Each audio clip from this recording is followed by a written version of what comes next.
Support the title of the bill. H.R. 5682, a bill to approve the Keystone XL pipeline. Pursuant to House Resolution 748, the bill is considered read. The bill shall be debated for 1 hour, equally divided and controlled by the Chair and Ranking Minority Member of the Committee on Transportation and Infrastructure and the Chair and Ranking Minority Member of the Committee on Energy and Commerce. The gentleman from Pennsylvania, Mr. Schuster, and the gentleman from Oregon, Mr. DeFazio, the gentleman from Michigan, Mr. Upton, and the gentleman from California, Mr. Waxman, each will control 15 minutes. The House will be in order. Members will remove their conversation from the House floor. The House will be in order.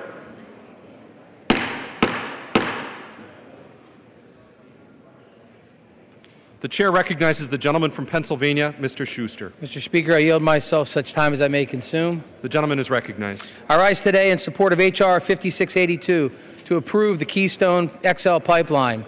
Pipelines are the energy lifelines that power near all of our daily activities. Pipelines are a very safe, cost-effective means to transport the products that fuel our economy. In fact, pipelines today supply more than two-thirds of the energy used in the United States.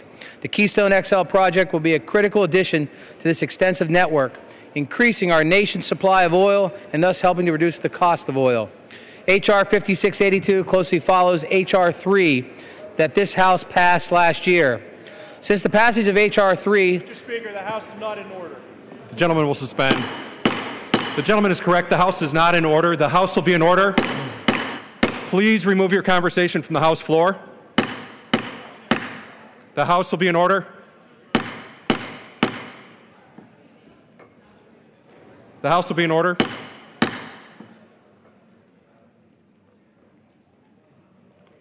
The gentleman from Pennsylvania is recognized. Thank you, Mr. Speaker. Since the passage of H.R. 3, the State Department completed its final supplemental environmental impact statement on January 31st of 2014. However, there still has been no action by the administration on the pipeline. There have been excuses, the most recent of which is pending litigation in the state of Nebraska. However, H.R. 5682 takes that into account and allows for rerouting in that state. There is simply no further reason to delay this important project, especially given the numerous benefits it will provide our nation. This pipeline will be a boon to economic development. Of particular interest to taxpayers, this pipeline doesn't require one federal dollar to build. Further, the very nature of infrastructure creates jobs, and the Keystone XL is no exception. The U.S. State Department reconfirmed all of this last January. The state estimated the Keystone XL will produce 42,000 jobs and $2 billion in employee earnings. This project will have significant positive impact, economic impact, including an estimated $3.1 billion in construction contracts, materials, and support services. Furthermore, states confirmed that the estimated total property taxes for the project will be over $55 million spread across 27 counties. The State Department called this impact substantial for many counties. The Keystone XL pipeline is the most extensively studied and vetted pipeline project in the history of this country. The project will include 95 special mitigation measures, including 59 recommended by PHMSA, to prevent spills and make this the safest pipeline ever built. In fact, I would argue that we are facing a manufactured stalemate, one that could be described as paralysis by analysis. The majority of Americans know this is the right thing to do, so the Congress, through the bill, will lead where the President has refused. This project will create jobs, improve the nation's economy, strengthen our transportation system, and help improve the nation's economic security. So I urge my colleagues to support this vital piece of legislation. And with that, I yield the balance of my time. Gentleman reserves the balance of his time. Gentleman from Oregon is recognized. Well, the gentleman mentioned taxpayers. I think taxpayers might be concerned that this foreign entity, which will ship oil over 1,700 miles across America, will be exempt from a fee that all of the American companies and others using our current pipelines have to pay because of a bizarre ruling from the IRS, who often makes bizarre rulings. Tar sands oil will not be required to contribute toward the oil spill liability trust fund. So I think U.S. taxpayers might be concerned that a foreign entity which is going to ship tar sands oil 1,700 miles through the United States to an export zone, in all probability to be processed and exported in a tax-exempt area, won't be paying much, if any, taxes in the U.S., except some property taxes, and won't have to contribute toward this trust fund in case there is a spill with this line. The U.S. taxpayers and other entities in the U.S., mostly U.S. companies, will be liable to pay for their mess. So I have a concern about taxpayers. Another part of this is 3 citizens of the state of Nebraska brought litigation because this bill would give a foreign entity the right to take their private property in the United States of America, in Nebraska, by eminent domain. I don't know, I'm not aware of any other time we have given a foreign entity the right to take the property, the private property of U.S. citizens. These same citizens won a case in district court, and this bill would essentially nullify the ruling that they won, which is still under appeal to the Supreme Court in that state. So here we have a foreign entity that won't pay taxes that other oil companies and others who ship by pipelines will be required to pay, a foreign entity that will be given the right to take the private property of U.S. taxpayers and residents. And for what? Yes, there will be construction jobs, and jobs are good. But those are fairly ephemeral, and there's a lot of other construction going on, up particularly in the fracking area and with some proposed liquid natural gas export facilities that will help provide employment in the construction trades. And in this case, there will be 35 permanent jobs for this tax-exempt sludge that will be shipped to a zone in Texas where it's most likely to be exported. Do we need to export more oil, gas, and diesel from the United States of America? Is that going to help lower the price at the pump for Americans? I don't think so. And in fact, we are today exporting 422,000 barrels of gasoline a day, 1.3 million barrels of diesel every day, and yet truckers are still being pretty well extorted at the pump. That's 54.6 million gallons of diesel. And yet our truckers are still being gouged at the pump because there's a diesel shortage. Well, wait a minute, we're exporting that, and now we're going to take this tar sand goop, process it in the U.S. and export it. That's not going to help the truckers. It's not going to help the American consumers. And then there are some minor environmental issues. Tar sands do create 81% more greenhouse gas than most other forms of fossil fuel extraction. They are going to destroy forever, large portions of boreal forest. Now, sure, that's a Canadian issue. If I lived in Canada, I'd be protesting this. I don't. But we don't need to facilitate it here in the United States of America by building a pipeline there. They will use precious water resources, create huge waste pits that'll be polluted with the extracts, except for the part which is shipped south to be processed and shipped overseas. So I really don't see this as something where we should preempt the laws of the United States. There were 2.5 million comments. Apparently, the Republicans don't care much about the public comments. 2.5 million comments that are still being meaningfully evaluated, raising concerns about various aspects of this project. But here, I will say, bad legislation, good politics. We're trying to help someone get elected to the Senate who's currently a member of the House. The Senate is moving potentially ahead with this bill. So the House, with very little notice, decided they would bring up this bill, which we have passed in one version or another 8 previous times. So this is nothing but bare, naked politics and the use of the House of Representatives to promote someone's candidacy for the United States Senate, which I think is a really, a disgrace to this institution. With that, I would reserve the balance of my time. Gentleman from Oregon reserves the balance of his time. Gentleman from Pennsylvania is recognized. Mr. Speaker, it's now my pleasure to yield 2 minutes to the Subcommittee Chairman of Railroads and Pipelines, Mr. Denham, California. Gentleman from California is recognized for 2 minutes. Thank you, Mr. Chairman. As you duly noted, this bill's about jobs. This will create jobs. Tens of thousands of American jobs. Long overdue. It will enhance our energy independence and strengthen our national security. However, today I want to simply talk about the safety of this pipeline. As the chairman noted, the TransCanadian has agreed to a number of additional mitigation measures to make the Keystone XL pipeline the safest ever built. These 59 special conditions were recommended by the Pipeline and Hazardous Materials Safety Administration and go above and beyond current regulations. Several conditions will help ensure the use of high-quality steel and welds, both of which will reduce the chance of a pipeline release. The pipeline will also include automatic shutoff valves and increase the depth of coverage. In many places, the pipeline will be buried a foot deeper than the regulations require. Furthermore, TransCanada will provide enhanced right-of-way inspections and greater transparency. I believe in an all-of-the-above energy solution, which includes this important pipeline that will not only create jobs, but help us to be energy independent.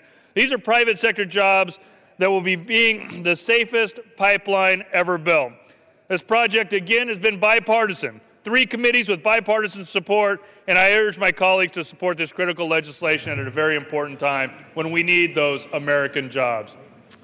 Gentleman from California yields back. Gentleman from Pennsylvania reserves. Gentleman from Oregon is recognized. Could we have the time, please? Sure. The gentleman from Oregon has 10 minutes remaining. Okay. And the gentleman from Pennsylvania has 11 minutes remaining. Okay. I would yield 2 minutes. 2 minutes. 2 minutes to the gentleman from New Jersey, Mr. The gentleman from New Jersey is recognized for 2 minutes. I thank my friend from Oregon, and I rise in opposition to this. We've heard about the nature of this very dirty material that is dug rather than pumped, and the fact that it will go through America, not to America.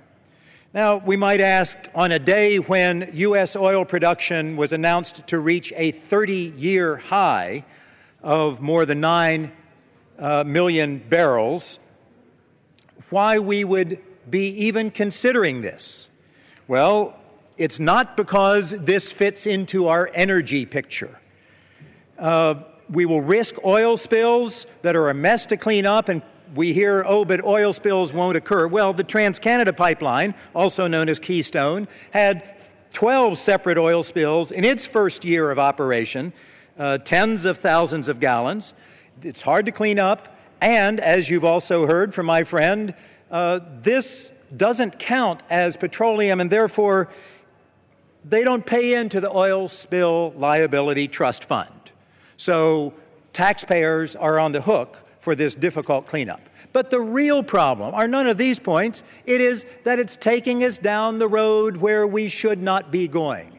This is the most carbon-intensive liquid fuel, if you want to call it liquid, that we could possibly use. It is changing our very climate in ways that are deadly and costly.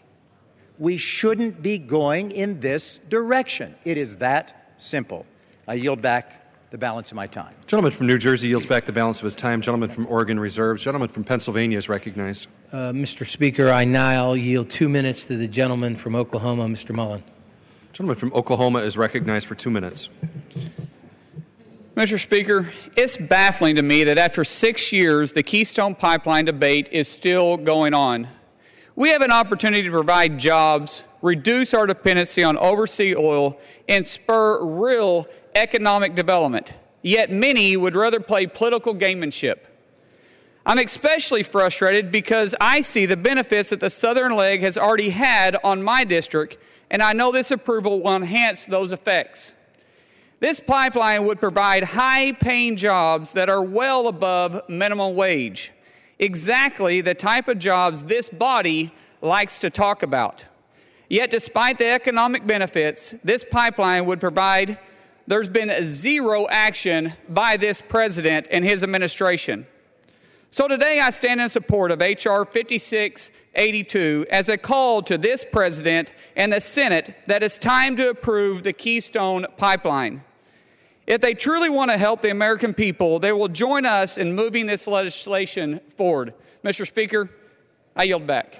Gentleman from Oklahoma yields back. Gentleman from Pennsylvania reserves. Gentleman from Oregon is recognized. I would yield 2 minutes to the gentleman from California, Mr. Huffman. The gentleman from California is recognized for 2 minutes.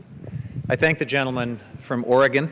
And Mr. Speaker, we're considering today yet another bill to force approval of the Keystone XL pipeline outside of the regular order required for all other international energy infrastructure projects. This is a very early Christmas present from the United States Congress to one specific Canadian company. The vote effectively exempts TransCanada from the rigorous analysis and the permitting standards that all American companies are held to. Worse yet, TransCanada will be exempt from paying into the oil spill liability trust fund that all conventional crude companies are supposed to pay into. So Merry Christmas, TransCanada. And what gift can we expect in return? Well, carbon pollution and heavy crude shipped through our country to export terminals and higher gas prices. Let's remember that TransCanada is on record saying that the Keystone XL pipeline would increase the price of oil in the United States. So instead of rigorous, deliberative process, the GOP majority is rushing to raise gas prices in this country. This Christmas present to TransCanada is actually like a lump of coal for U.S. consumers at the pump. It's certainly a lump of coal for communities who are sure to be impacted by this pipeline when something goes wrong. And it's absolutely a huge lump of coal for our global climate. Congress should reject this massive corporate giveaway. We still have another 41 shopping days until Christmas. There's no need for us to play Santa for TransCanada today. And I yield back. Gentleman from California yields back. Gentleman from Oregon reserves. Gentleman from Pennsylvania is recognized. Mr. Speaker, I now yield 2 minutes to the gentleman from Western Pennsylvania, Mr. Kelly. Gentleman from Pennsylvania is recognized for 2 minutes. I thank you, gentlemen. Mr. Speaker, this is a jobs bill. It's a jobs bill not only in the House of Representatives, but it's a job bill in the Senate. Now, in the House of Representatives, Dr. Cassidy's bill is about creating tens of thousands of jobs for hardworking Americans. It's about an $8 billion private investment that will not cost the American taxpayer 1 cent. It's about energy independence, and it's about America taking the lead in energy.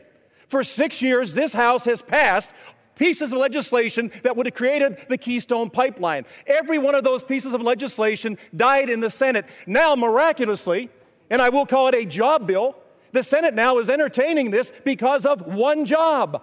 The tens of thousands of jobs of all these Americans who you turned a deaf ear and a blind eye to are now being answered by the Senate because of one job, one senator who has the possibility of losing her seat because of the Keystone Pipeline not being able to go through the Senate. Isn't it ironic that we sit here today and we try to spin this into something it is not? It is truly a jobs bill. It is an American bill. It is a bill that is going to create billions of dollars in revenue. And I would just ask my friends on the other side, please look no further than last Tuesday. Last Tuesday's vote was a referendum on incompetency, not on incumbents. I would like you to please open your eyes and your ears to the American people and let them rise. Let us create jobs. Let us reach the energy independence that we need to succeed in a global economy. This is tomfoolery what's going on tonight. Is it really about one job in the Senate, or is it about thousands of Americans that have been held hostage by an administration that refuses to move forward a jobs bill in a time when they said we have created thousands or saved jobs? The one job they're trying to save right now is in the Senate, ladies and gentlemen. It has nothing to do with policy. It is all politics. Thank you, and I yield back. Gentleman from Pennsylvania yields back. Gentleman from Pennsylvania reserves. Gentleman from Oregon is recognized. I have no additional speakers. Does the gentleman from Pennsylvania have additional speakers? Bill. Gentleman from Oregon. Excuse me? I have no additional speakers. I just want to know if we're wrapping up here. Then I have one additional speaker. Okay. So gentleman from Oregon reserves. Gentleman from Pennsylvania is recognized. I yield 1 minute to the gentleman from Louisiana. Gentleman from Louisiana is recognized for 1 minute. Thank you, Mr. Speaker. It's been more than 6 years since the application was filed in the Keystone Pipeline. This is my background. This is where I made my living to come up. Despite the opposition from environmental groups, the benefits of the pipeline far outweigh any potential negative impacts.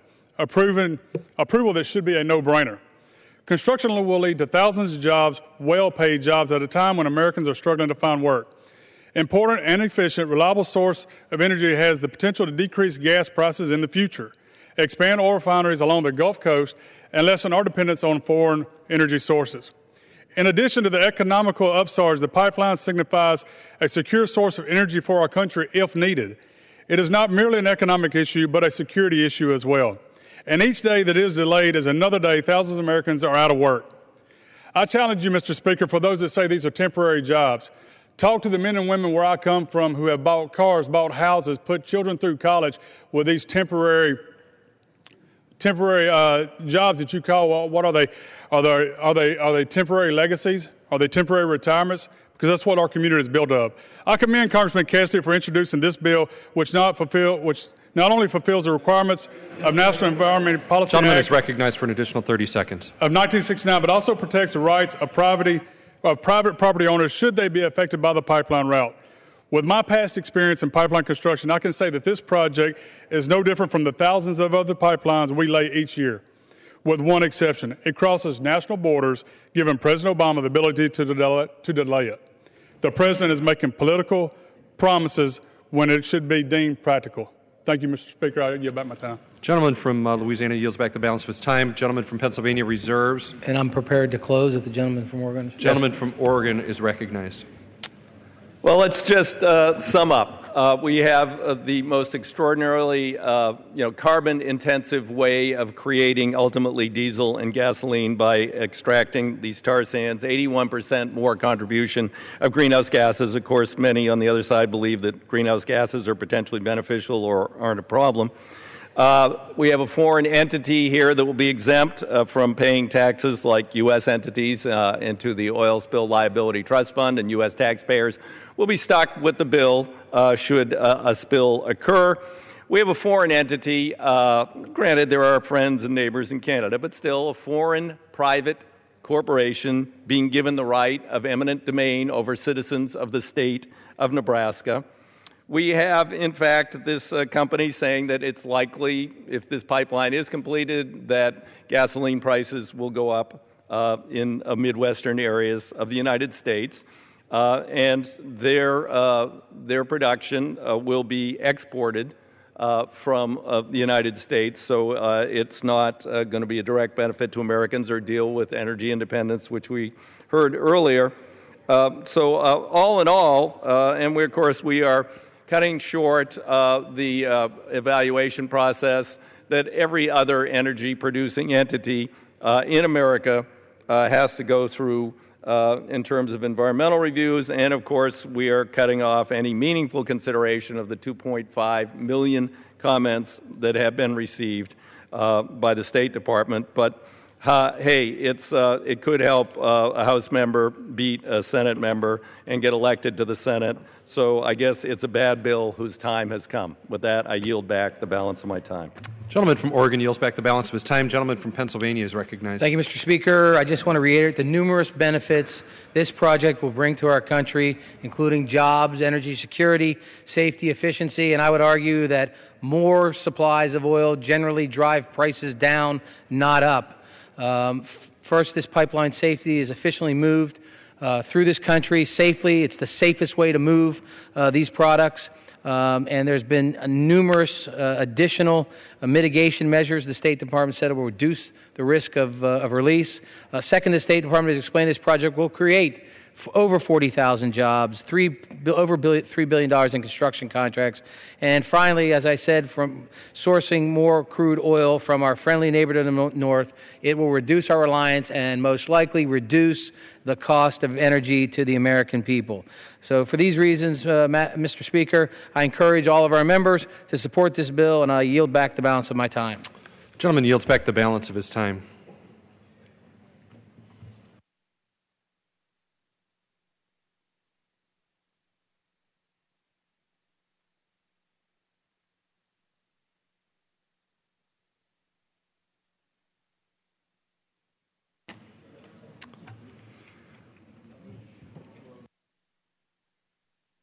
Kentucky is recognized. Thank you very much, and I'd like to make a parliamentary inquiry and ask how much time is allocated to both sides at this point. 15 minutes was allocated to each side. Thank you very much. Mr. Speaker, at this time I would like to yield 5 minutes to the author of this bill, the distinguished Dr. Bill Cassidy of Louisiana, a member of the Energy and Commerce Committee, a real leader in trying to bring about energy independence in America, and at this time I yield him 5 minutes. Thank you. The gentleman from Louisiana is recognized for 5 minutes. Thank you, Mr. Speaker.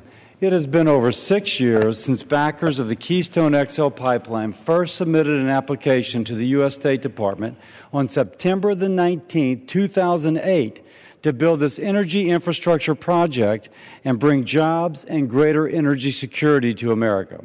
Now, building the Keystone XL pipeline would create more than 40,000 average annual jobs over a 1 to 2 year construction period, putting $2 billion into workers and their families' pockets and giving a much-needed boost to the American construction sector.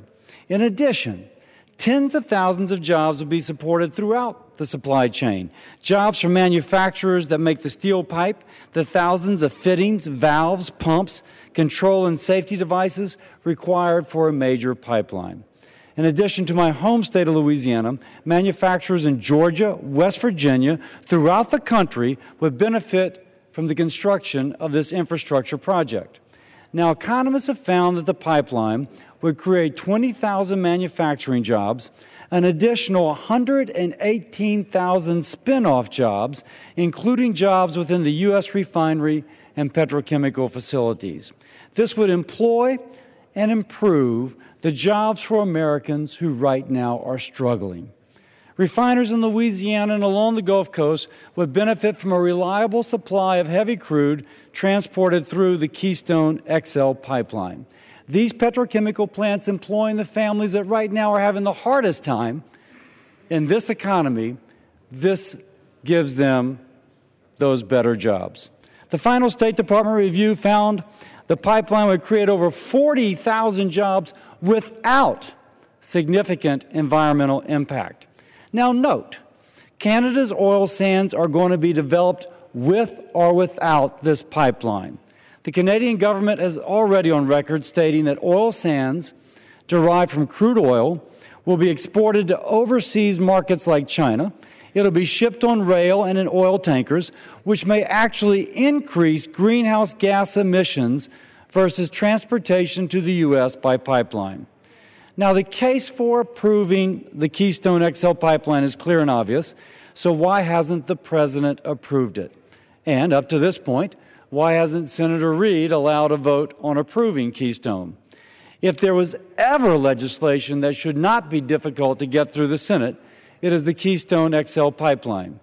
By the way, Pew Research reports that over 60% of Americans support it, as do major labor unions, every state along the pipeline's route, and the majority of the House of Representatives on 8 separate occasions voting on similar bills in the affirmative. So here we are on the 9th attempt. It has been 539 days, about a year and a half, since the House first sent a Keystone approval bill to the Senate in this Congress. That legislation could have been considered, amended, passed, or completely replaced, yet the bills collected dust on Senator Reid's desk. The bill considered today that I introduced is the language asked for by the Senate. So, we are going to make it as easy as possible for the Senate to finally get a bill to the President's desk that approves this long overdue Keystone XL pipeline. Thanks to the Transportation and Infrastructure Committee, the Energy and Commerce Committee, the Natural Resources Committee, the Rules Committee, and House leadership for working with me to clear a path for this expedited consideration. Upon passage of this bill in the House, it'll go to the Senate for approval, then to the President, where I hope he signs H.R. 5682 into law. I want to thank Chairmans Upton, Whitfield, Schuster, Sessions, and Hastings for this work on this important legislation.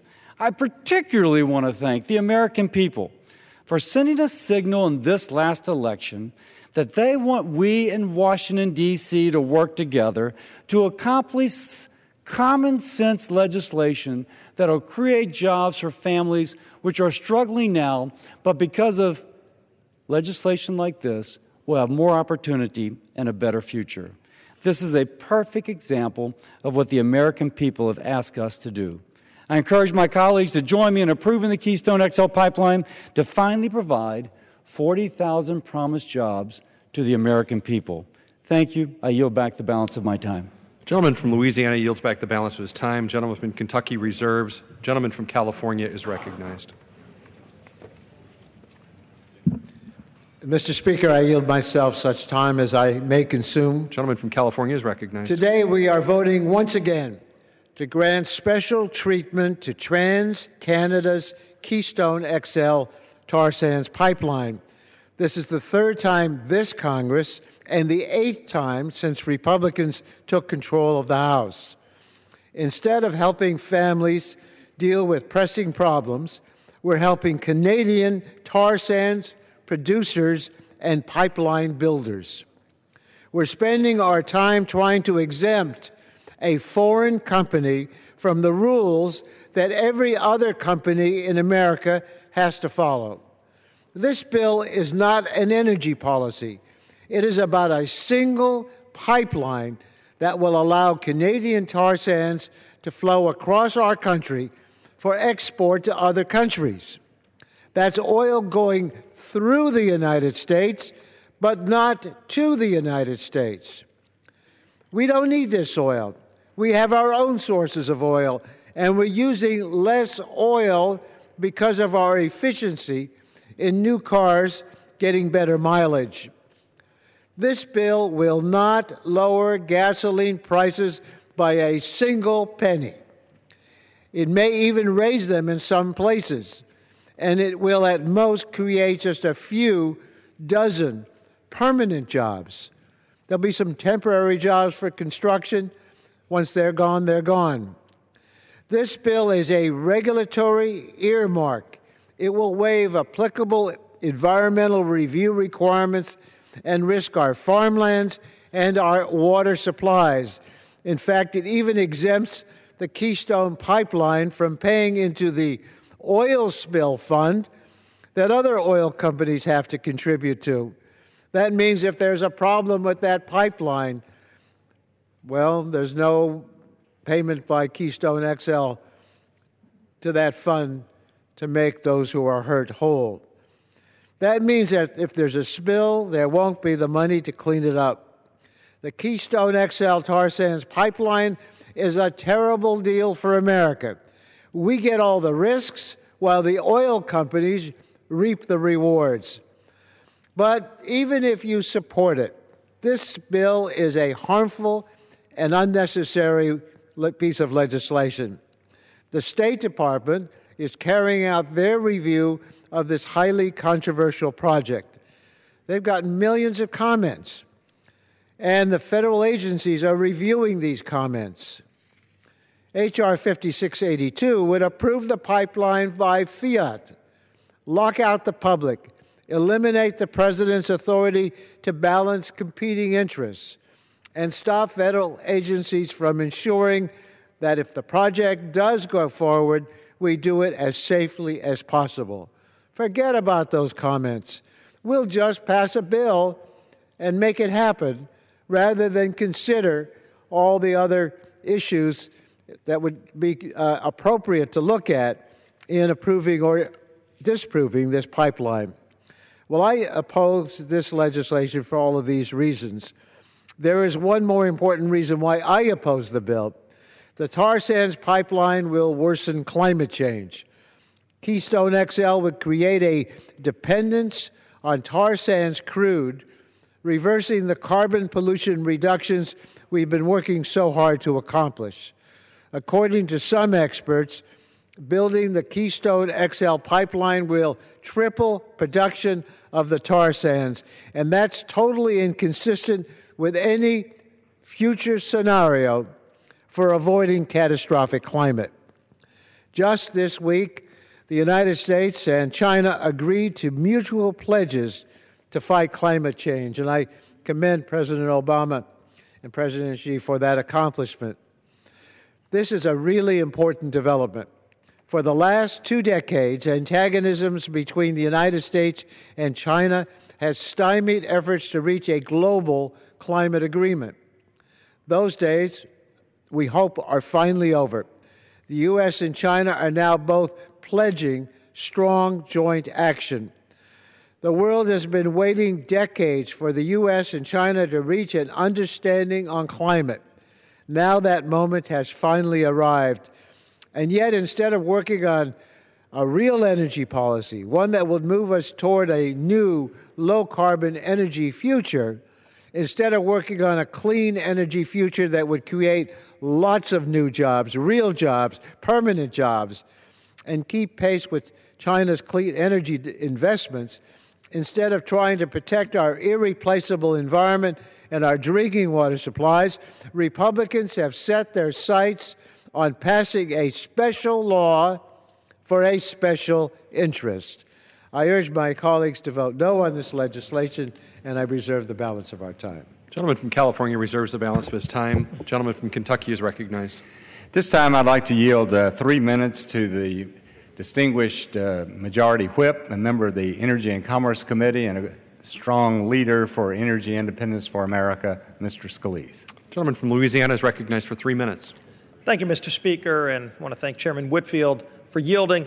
I especially want to thank my colleague from Louisiana, Congressman Cassidy, for the leadership that he had in fighting hard to get this bill brought to the floor so we can finally get the Keystone Pipeline built. If you'll look at this issue, this is all about jobs, and it's all about American energy security, Mr. Speaker. What does the Keystone Pipeline mean for America? According to the Obama administration, 40,000 jobs will be created here in America, good jobs that our economy needs. In fact, this is not a partisan issue. This is a very bipartisan issue. Republicans and Democrats alike have come together and said, build the Keystone Pipeline. Even the labor unions have said, build the Keystone Pipeline. Unfortunately, just a small group of radical environmental extremists have held this project hostage, and President Obama has hidden behind studies and subterfuge to say, don't do it. So now Congress can come together in a bipartisan way and say, let's get this thing done. Let's actually work with Canada, who's a friend, Mr. Speaker, and bring almost 1 million barrels a day of oil from Canada that we'll no longer need to get from countries who don't like us. This isn't about 1 million new barrels coming into America. It's about deciding who we're going to do business with. When we trade with Canada, we get about 80 cents on the dollar back. When we send billions of dollars to Middle Eastern countries, sometimes that money's used against us, against our troops, and we get less than 50 cents on the dollar back. Everything about this says do it, says yes. Stop saying no to American jobs. Stop saying no to American energy security. This is an issue that brings people together, and there was a message that the American people sent last week. They don't want a go-alone president. They want a Washington that can work for them. This is a classic example of how Republicans and Democrats can come together and say yes to a project that creates good jobs for our country and creates American energy security for our nation. The time for studies is over. This has been studied to death for 6 years. Everybody that looks at this says you've got to do it. All we're saying is let the United States agree with Canada to cross the border, and they still have to get the permits from each state that this pipeline would go through, and all those great jobs that would come with that pipeline, and the billions of dollars of private investment. The time for studying is over, Mr. Speaker. It's time for action. It's time for those great American jobs. It's time to say yes to the Keystone Pipeline. I urge approval from my colleagues for this bill, and I'll be happy to yield back the balance of my time. Gentleman from Louisiana yields back the balance of his time. Gentleman from Kentucky reserves. Gentleman from California is recognized. Mr. Speaker, the last gentleman that spoke said everybody's for this. Well, everybody in Louisiana is clearly for it. The senator from Louisiana has been a strong supporter of it, and the would-be replacement senator is strongly for it. The Republican whip from Louisiana is strongly for it. The oil companies are strongly for it. But to say that those who oppose it are radical environmental extremists seems to me quite a stretch. There are a lot of very responsible people against this legislation, even some who support the pipeline, because they would argue this is not the way to make a decision. Put a bill on the floor to ignore all the comments, all the evaluations, all the considerations. The people in Nebraska are not going to be happy about that. Maybe in Louisiana they will be. But other places would like to know that pipelines are safe and their aquifers for drinking water are not going to be jeopardized. I, at this time, want to yield to the distinguished member of our committee, who's also the ranking member of the Energy Committee Subcommittee, Mr. Rush, 3 minutes. The gentleman from Illinois is recognized for 3 minutes. Thank you, Mr. Speaker. Mr. Speaker, I certainly want to begin by thanking the ranking member of the full committee, Mr. Waxman, for his outstanding leadership on this and other matters that have come before the Energy and Commerce Committee. I want to say to him that his leadership has been inspiring on so many issues. Mr. Speaker, I strongly disagree with the process that the majority side has undertaken in order to hastily bring H.R. 5682 to the floor.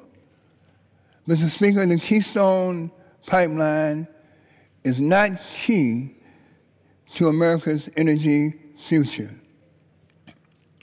If we just disregard the merits or the lack thereof of the Keystone pipeline itself, the majority, just recently as this past couple of weeks, have made promises to the American people that they will return to regular order for bills to be brought to the floor of this Congress.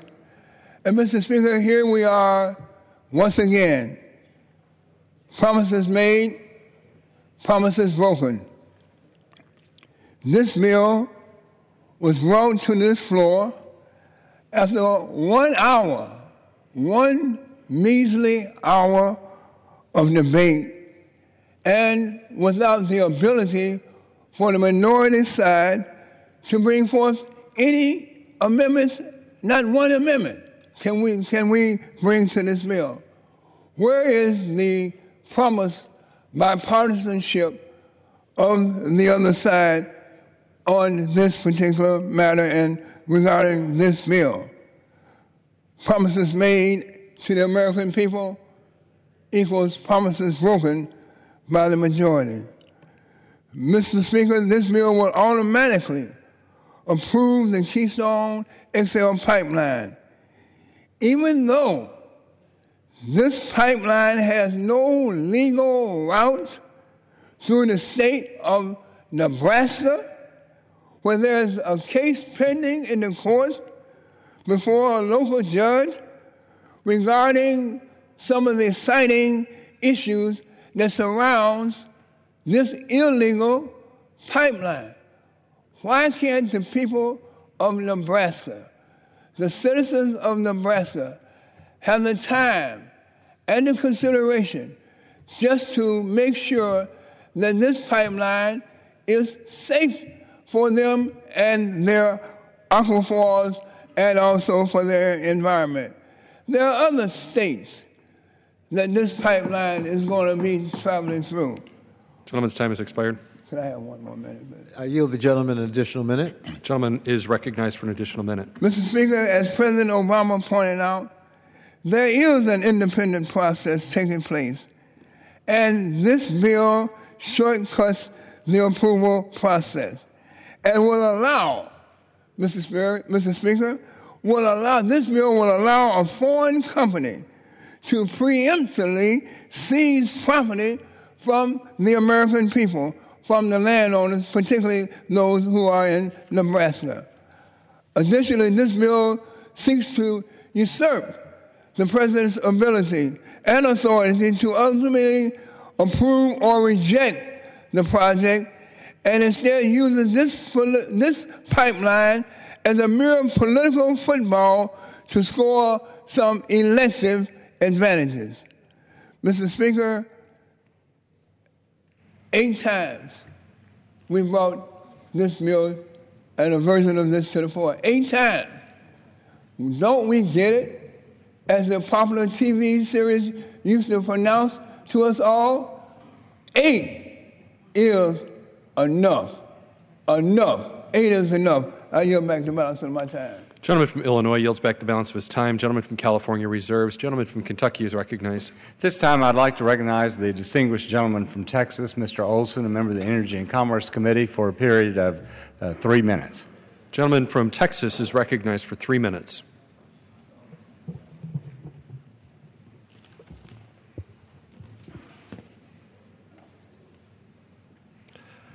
I thank my friend from Kentucky. Mr. Speaker, this week, the House will pass a bill to complete the Keystone pipeline system. The first pipeline in the system is known only as Keystone. That pipeline has been sending 600,000 barrels a day from Canada to Patoka, Illinois. It's been 4 years and counting. And the water in Nebraska is still clean. The second pipeline in this system is called the Keystone XL. It sends the same oil into America as Keystone does, but on a slightly longer and different route. Secretary Clinton twice has approved Keystone XL. Secretary Kerry has approved it once. And yet, the politician-in-chief has threatened to veto the Keystone XL pipeline. Canada will export their oil. Either it comes to America or it goes to China. President Obama has a simple choice: oil for America or oil for China. Oil for America or oil for China. Please join Congress in choosing America. I yield back. Gentleman from Texas yields back the balance of his time. Gentleman from Kentucky reserves. Gentleman from California is recognized. Mr. Speaker, may I inquire how much time we have on each side? Yes, the gentleman from California has 4.5 minutes remaining. The gentleman from Kentucky has 5.5 minutes remaining. We'll continue to reserve. Gentleman from California reserves. Gentleman from Kentucky is recognized. This time I would like to yield to the distinguished gentleman from Pennsylvania, Mr. Fitzpatrick, 2 minutes. Gentleman from Pennsylvania is recognized for 2 minutes. Thank Chairman Whitfield. Mr. Speaker, for years, I and members of this body have come to the floor in support of the Keystone Pipeline project, asking for the Senate and the White House to put politics aside in favor of this critical project. With bipartisan support, the House has passed 8 separate pieces of legislation to clear the way for the approval of the most studied pipeline in American history. Yet each time, these measures were blocked in the Senate and condemned by a president crippled by indecision on a project that would put tens of thousands of Americans to work. So once again, I rise in support of the Keystone XL pipeline, joining my colleagues in both parties in backing H.R. 5682, which would immediately certify the Secretary of State's final environmental impact statement from nearly a year ago and truly put our nation on a course toward American energy independence. Sadly, while the House has continued to take definitive bipartisan action to advance this critical goal, it appears the Senate has waited only until politically advantageous to do so, even as it enjoys a majority support in that chamber. While I'm pleased about the Senate's newfound interest in the wide-ranging benefits of this common-sense project, which will grow our economy and strengthen our national security, it is a shame that it took election year politics and not the best interests of American workers and the families that they represent for Senate leaders to act. This pipeline is a vital piece of a plan that creates better jobs and more opportunity. And I encourage the Senate and President to deliver on the promise of embracing an all-of-the-above energy strategy that works for the American people. I yield back. Gentleman from Pennsylvania yields back the balance of his time. Gentleman from Kentucky reserves. Gentleman from California is recognized. Mr. Speaker, at this time, I'm pleased to yield to the gentlelady from the state of Illinois, Ms. Schakowsky, 2 minutes. Gentlewoman from Illinois is recognized for 2 minutes. I thank the gentleman for so much, including his voice and his leadership on this issue. There's 3 numbers that we all ought to know as we consider this bill approving the Keystone XL. 2 degrees Celsius, the amount the Earth can warm before climate change becomes truly catastrophic and irreversible. 565 gigatons, the amount of carbon dioxide that would be emitted that can be emitted before we reach irreversible global warming. 240 gigatons, the amount of carbon that would be emitted if the Alberta tar sands are fully developed, nearly half of all the carbon the world can burn.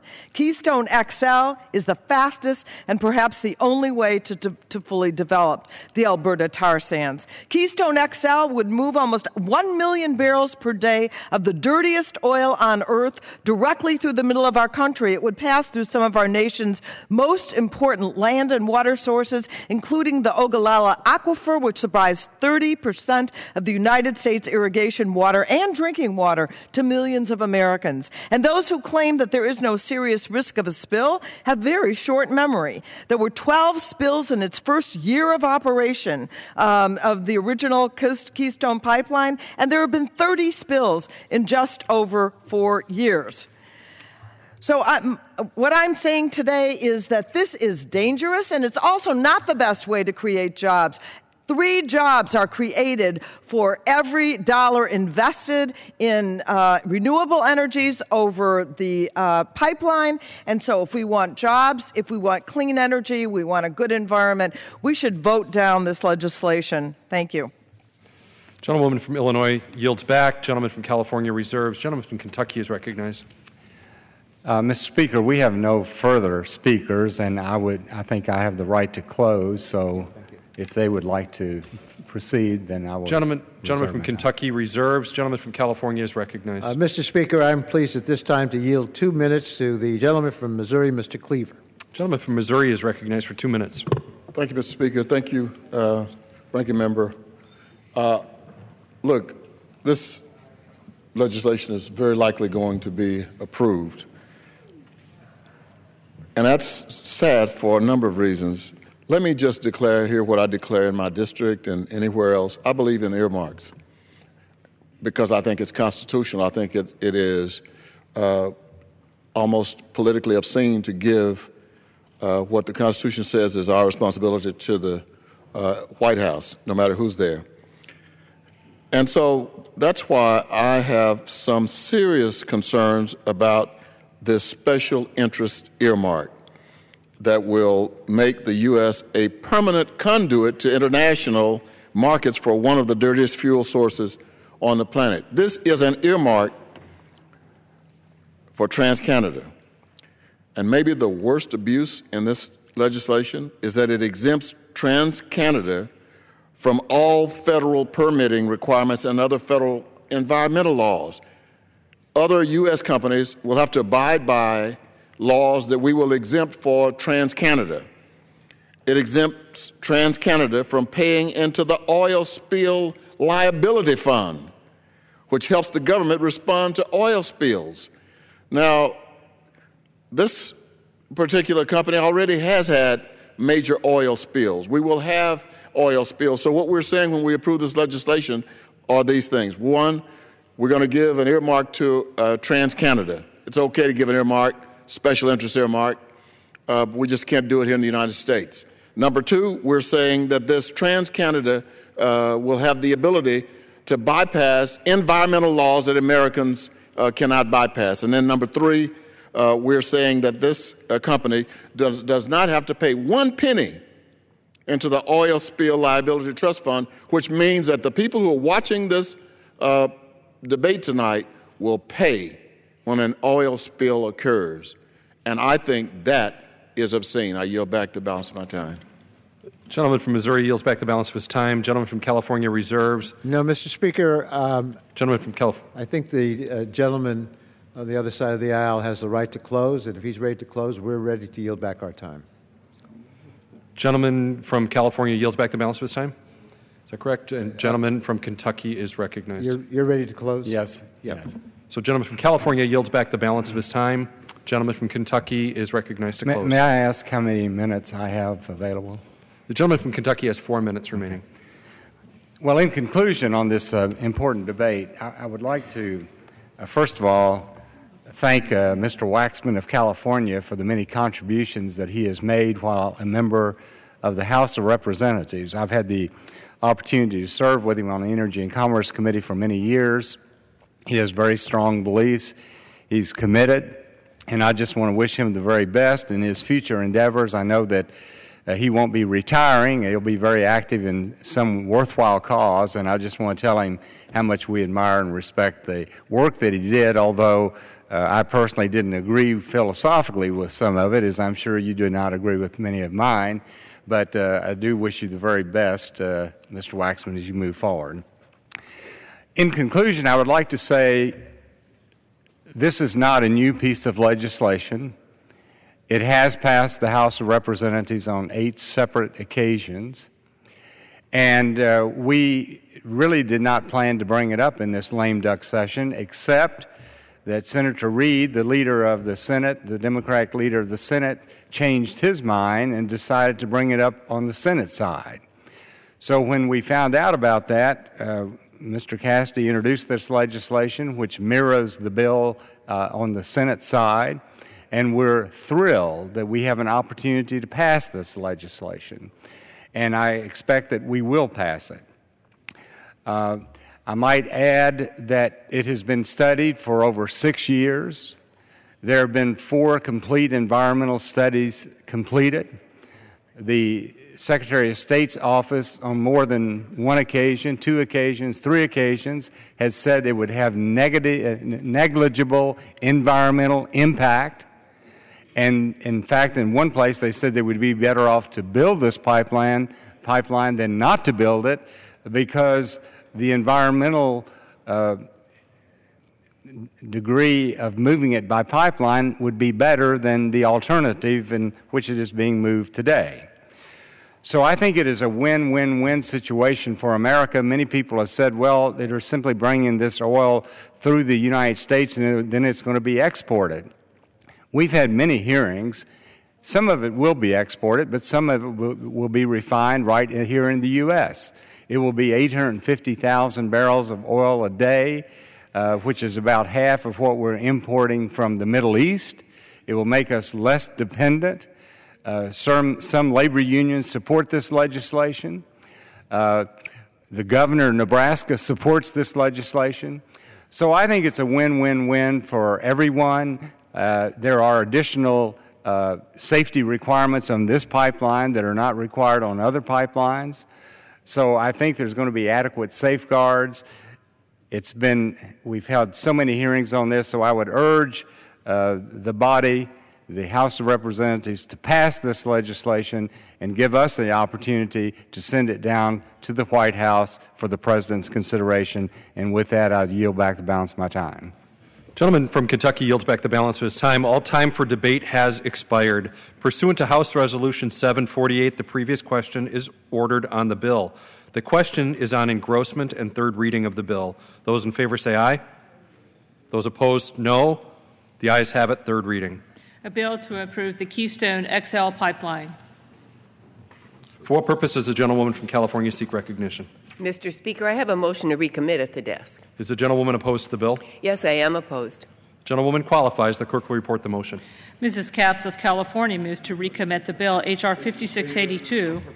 What purpose does the I gentleman... reserve a point of order against this motion to recommit. The point of order is reserved. Clerk will read. Mrs. Capps of California moves to recommit the bill, H.R. 5682, to the Committee on Transportation and Infrastructure, with instructions to report the same back to the House forthwith with the following amendment. At the end of the bill, add the following. Section 2, requirement that TransCanada Keystone Pipeline, LP, pay for any oil spill cleanup on American soil.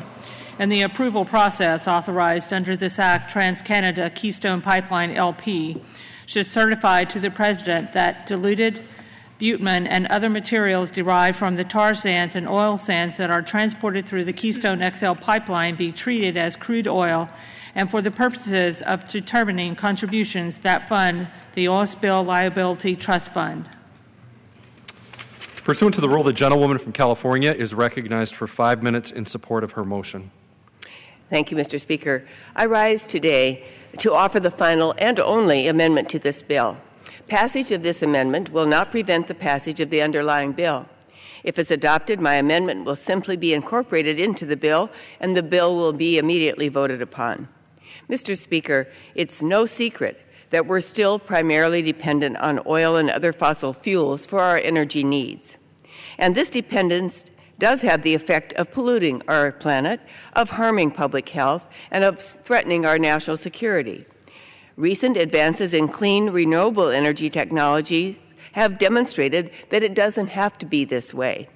But rather than pursuing the sustainable energy future we know we need, H.R. 5682 and the Keystone Pipeline double down on fossil fuels and push us further down this destructive path.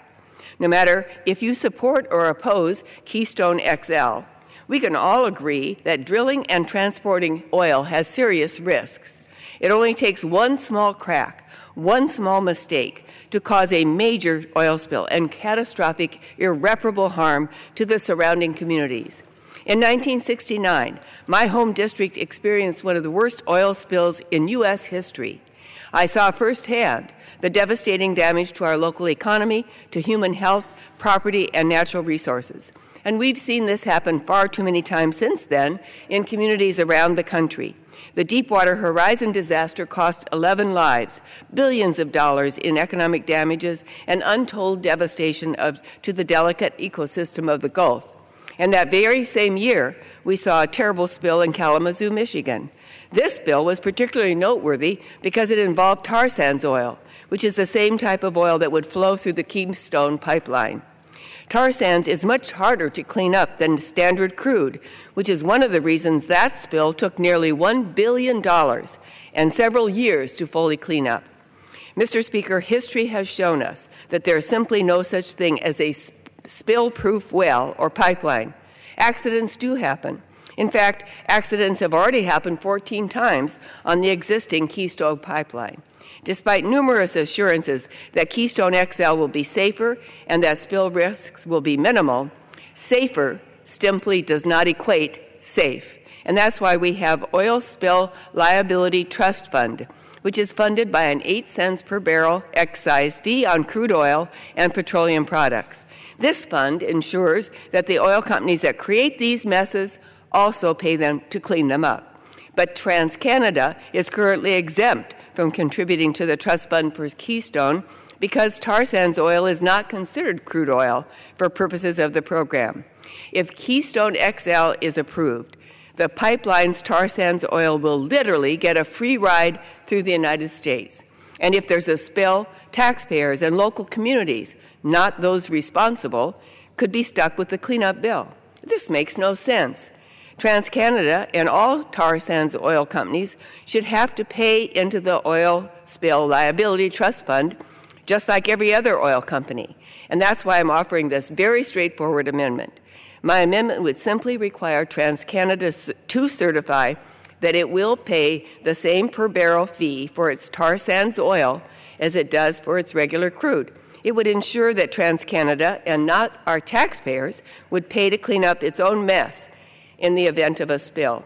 Mr. Speaker, if we as a nation, and these are our natural resources as taxpayers, if we as a nation are going to bear 100% of the spill risk, the least we can do is to ensure that those responsible pay to clean it up. This is a common sense idea that should have bipartisan support. So I urge my colleagues to adopt this amendment to protect American taxpayers and ensure that oil companies pay what is only their fair share. And I yield back the balance of my time. The gentlewoman from California yields back the balance for time. Does the gentleman from Kentucky seek recognition? Mr. Speaker, I'd like to withdraw my point of order and claim the time in opposition to the gentlelady's motion.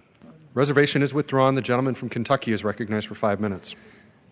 Thank you very much. I would like to remind the gentlelady that President Obama, through a regulation, decided that diluted bitumen is not crude oil for the purposes of the trust fund tax. So the problem was created by President Obama and the IRS. We are in the process of trying to address that issue, and it's under the jurisdiction of the Ways and Means Committee, and in their tax reform package, that is an issue that they're looking at. But if we tried to change that now in this bill, we would be treating TransCanada differently than all other pipelines are being treated, bringing bitumen into the United States. I would also point out that this pipeline's greater safety characteristics, it has more safety characteristics than any other pipeline built. And we would think you'd want to incentivize its use and not punish it with further taxation. So, in my opinion, while I have great respect for the gentlelady from California, this is simply a ruse to kill the bill, and I would respectfully ask our members to oppose this motion to recommit, pass H.R. 5682. The Senate has said, Senator Reid has said that they will take it up in the Senate. That's precisely what we'd like to see. So I urge the defeat of the motion to recommit and yield back the balance of my time. The gentleman from Kentucky yields back the balance of his time. Without objection, the previous question is ordered on the motion to recommit. Pursuant to Clause 1C of Rule 19, further consideration of H.R. 5682 is postponed.